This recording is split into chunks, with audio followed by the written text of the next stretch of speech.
sort of mid-size artifacts, right? So don't use the distributed cache to send 100 files of 2 gigs each.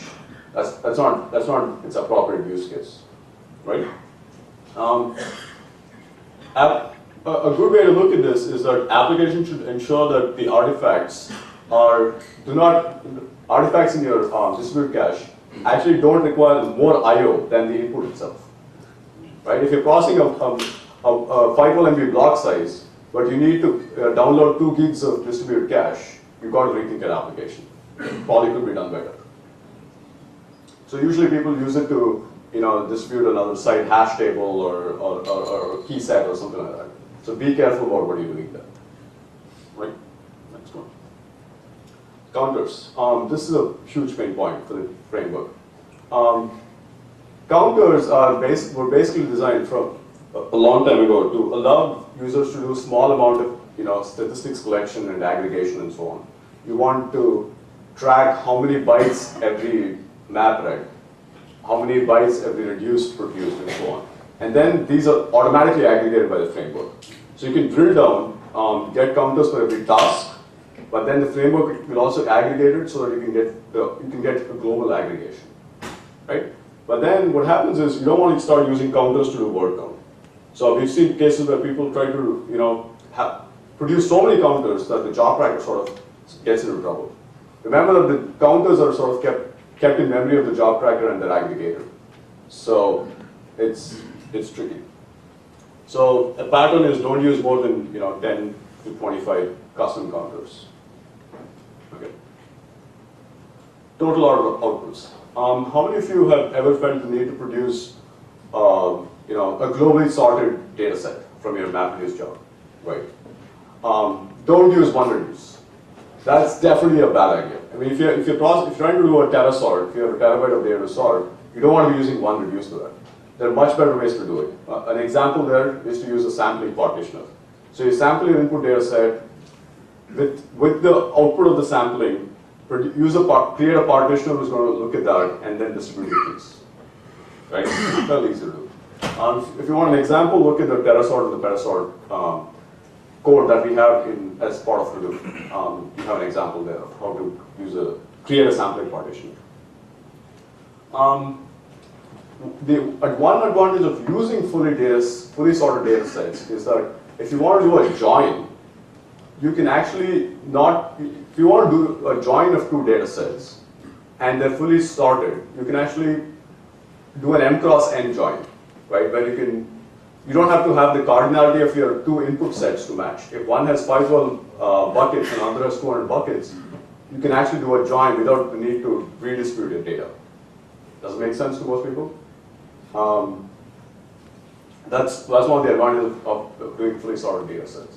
If you expect the output of your jobs to be part of a lot of joins, use a sampling partitioner. It makes a lot of sense. Okay, some more. Name node and the job tracker. So most people know that the name node and the job tracker at this point are sort of single point of failures. I mean, they are the masters, and at this point we don't have a very good story there. But again, the key to remember is that the name node wasn't designed. You don't want to be doing a lot of metadata operations from your backend. So what we think of the backend is your map and the reduce tasks, right? The front end is where you submit the jobs, and the back end is where you're actually running the map and the reduces. So you don't want to be contacting the name node or the job tracker from the back end of your MapReduce applications.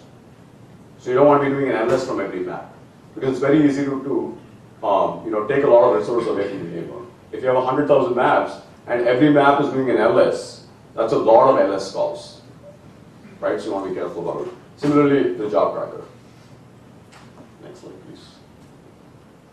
Logs and UI.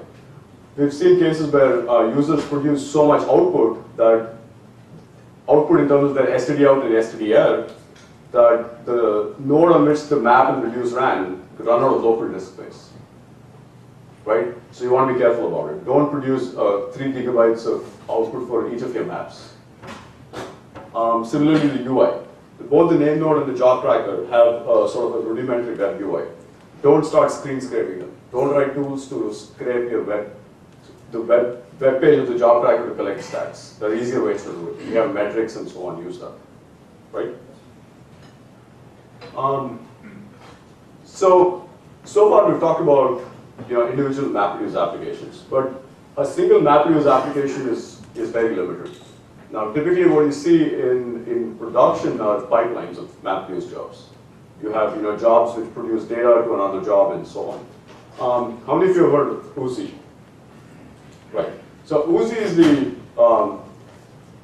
framework we use to run workflows at Yahoo. It's been open source recently. You guys heard it at the summit and so on. Production pipelines at Yahoo are run by Uzi. So you have people who submit jobs with a lot of, who submit workflows with a lot of jobs and they run daily and so on. Again, MapReduce was not designed to run 100,000 jobs per day, right? Your workflow shouldn't be so complicated that you result in 100,000 jobs. So you need to be a little careful here. What you want to do is have a small number of mid to large size jobs. That way you actually run better in a lot of ways. So a way to look at this is to say maybe a single MapReduce job should process at least a few tens of gigabytes of data. So if you have a job processing 128 megabyte of data, you might want to rethink it. You might want to rethink your workflow there. Right? Next one.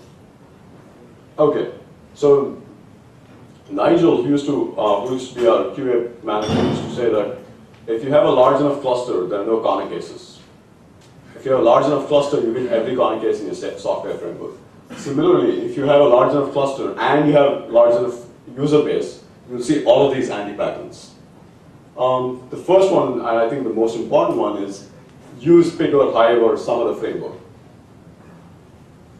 It might not be the best fit for a specific use case or one part of your workflow, but it's usually going to be better at everything else. Pig and Hive have invested a lot of man years into doing a lot of work there, so you want to reuse that. Again, some of the stuff we talked about. Don't process thousands of small files. Very large data sets should use a larger block size.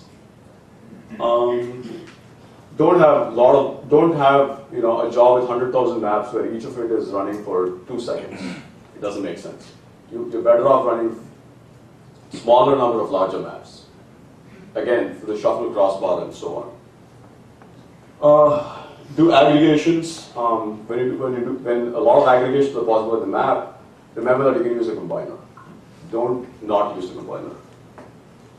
Don't process large data sets with one reduce. Again, you don't want to do that even for producing fully sorted outputs. Next one. Don't process data with very large number of reduces. Don't have 100,000. Don't have 10,000 reduces when you don't need it. Again, think of your consumer. The consumer of the output of your job is not going to be happy if you do that. Don't write out multiple small files from each reduce. Using the distributed cache, don't distribute hundreds of artifacts in the distributed cache. Don't contact the name node. Don't do ls on the name node. Don't do screen scraping. It's sort of just a compendium, so a cheat sheet, if you will. So we've done a lot of work recently in the next version of the Yahoo release of Hadoop. We call it Yahoo Hadoop 20.200, where a lot of these anti-patterns are caught. For example, if you have a job with a single reduce and it's processing a terabyte of data, we catch it very, very early on. We catch it even before we launch a reduce and we fail the job. So some of the nice things. It's going to be part of 22, which is coming soon. So some of those examples. We have now limits on all sorts of things. One of the things we saw was that somebody's cron tab went bad, and instead of submitting a job every minute or every hour, they start submitting a job every second. So that's a lot of jobs.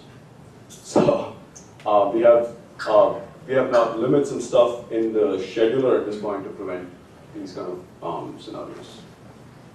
And if you guys are interested in reading more about it, you have the presentation which Sushil will share, and there's also a blog post we put up today. So lots of feedback from you guys, and more anti-patterns or patterns if you have to. Okay, thanks.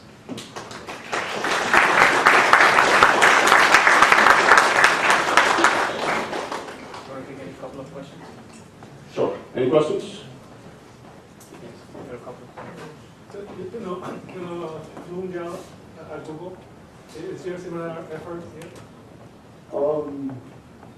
Yeah. There is, I think Ted Dunning is working on. Sorry. The question is there anything similar to Flume Java? The answer is, I think Ted Dunning is working on something. I don't really know the project name. Everybody knows it? Flume. Sorry, Flume? Flume. Flume, okay. Questions? So when you said counters were expensive, was it just from the memory space on from the job tracker, or is it actually overhead for each counter? So, good question. The question is, I said counters were expensive. Why are they expensive? There are two reasons. Once, as you pointed out, it's memory. You have to maintain counters per task. So if you have 100,000 maps, you'll have to maintain them throughout the lifetime of the job. The second one is aggregation. We need to aggregate the counters as they're updated to make sure you have the most recent aggregation. So it's also expensive from a CPU perspective. Any more questions? Well, you mentioned that in the new release, you're going to catch the errors early on, or whatever is going wrong. So there is a product called Yahoo Vaidya, in which, for example, if your combiner is not efficiently used, the Vaidya rule catches it after the job is run. Right. It's a help of counter. So is the 0.20.200 going to catch it earlier than that also? Yeah, it's going to catch it while your job is running. So it's going to make sure that your job doesn't actually never succeeds. It kills the job at the first opportunity that it sees. So this way, we never have one node getting hammered because it's trying to shuffle 2 terabytes of data. So we actually track the output of the maps as they're completing, and we extrapolate it. And if the extrapolation shows that we're going to shuffle 2 gigs of data, we're going to kill the 20 gigs of data, we're going to kill the job right away, very, very early. Okay, that's one more question and that's it. One more question. Okay, cool, thanks. All right.